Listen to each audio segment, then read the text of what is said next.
നമുക്ക് കോഴിക്കോടേക്ക് പോകാം. മുഹമ്മദ് അസ്ലം ചേരുന്നുണ്ട്. Aslam, good morning. ഇന്ന് എന്തൊക്കെയാണ് മലബാർ മേഖലയിൽ നിന്നുള്ള പ്രധാനപ്പെട്ട വാർത്തകൾ?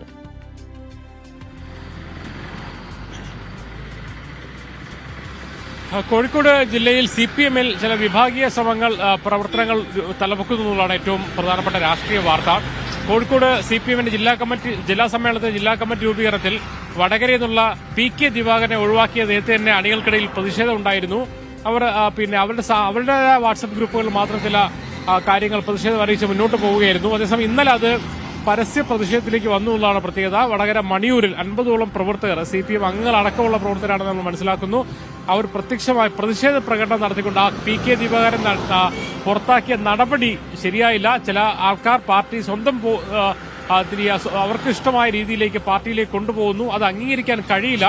പാർട്ടിയെ വളർത്താൻ ശ്രമിച്ച PK ദിവാകരൻ ഉൾപ്പെടെയുള്ള ആൾക്കാരെ പുറത്താക്കിയ നടപടി ശരിയായില്ല എന്ന രീതിയിൽ പരസ്യ പ്രതികരണം 50ഓളം പ്രവർത്തകർ പ്രകടനം തന്നെ മണിയൂരിൽ നടത്തി. സ്വാഭാവികമായിട്ടും അത് തുടർന്ന് നമുക്കറിയാം ഒഞ്ചിയൂരിന് സമീപമായ ഒരു പ്രദേശമാണ്. നേരത്തെ തന്നെയുള്ള വിഭാഗീയ പ്രശ്നങ്ങളൊക്കെ മറികടന്ന് മുന്നോട്ട് പോകുമ്പോഴാണ് ഈ ഒരു പ്രശ്നം വരുന്നത്. നേരത്തെ തന്നെ PK ദിവാകരനെ ഒഴിവാക്കിയത് മുൻ ജില്ലാ സെക്രട്ടറി P മോഹൻ ഉൾപ്പെടെയുള്ള ആൾക്കാരുടെ താല്പര്യപ്രകാരമാണ്, അല്ലെങ്കിൽ പ്രത്യേക ഇടപെടൽ പ്രകാരമാണ് എന്നുള്ള ഒരു വിമർശനം നേരത്തെ ഉയർന്നിരുന്നു. സ്വാഭാവികമായിട്ടും ഇതിൽ പ്രവർത്തകർ ഉണ്ടെങ്കിൽ, അംഗങ്ങളുണ്ടെങ്കിൽ അവർക്ക് നടപടി ഉണ്ടാകുമോ, വേറെന്തെങ്കിലും പ്രതികരണങ്ങളിലേക്ക്, ഔദ്യോഗിക പ്രതികരണങ്ങളിലേക്ക് മറ്റുമൊക്കെ ഇന്ന് നമ്മൾ പോകേണ്ടിരുന്നല്ലോ. അതൊരു പ്രധാനപ്പെട്ട സംഭവമായി വരുന്നു. മറ്റൊന്ന്, നെന്മാറയിൽ ഇരട്ടക്കൊല കേസിൽ ചെന്താമരയുടെ തെളിവെടുപ്പ് ഇന്ന് നടത്താൻ സാധ്യതയുണ്ടെന്നതാണ് ഏറ്റവും പ്രധാനപ്പെട്ട കാര്യം.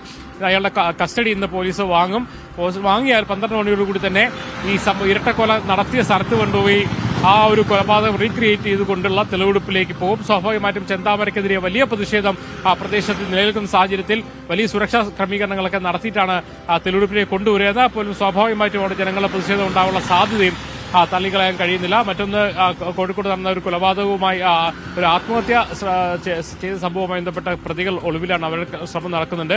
മലപ്പുറത്ത് ഇന്നലെ ഒരു 18 വയസ്സുകാരി ആത്മഹത്യ ചെയ്തിരുന്നു. വിവാഹ നിശ്ചയത്തിന്റെ പിറ്റേ ദിവസമാണ് ആത്മഹത്യ ചെയ്തത്.